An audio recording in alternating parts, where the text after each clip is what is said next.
Today we're talking with David Moore, co-founder of IRA Advantage, a firm that specializes in truly self-directed retirement accounts. In today's episode, David asks if you know it's possible to purchase real estate with an IRA. So, David, is it?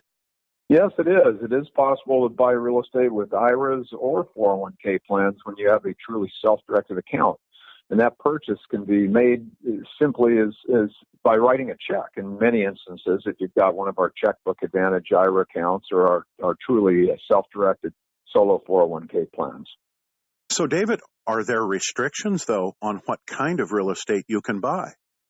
Yes, the restriction is simply limited to the fact that it needs to be held for investment.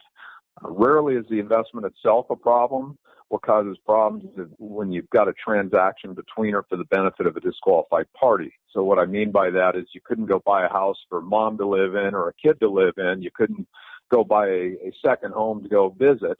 But as long as the property is to be held for investment, you shouldn't have a problem. And it's even possible to buy a home that could be your retirement home at some point.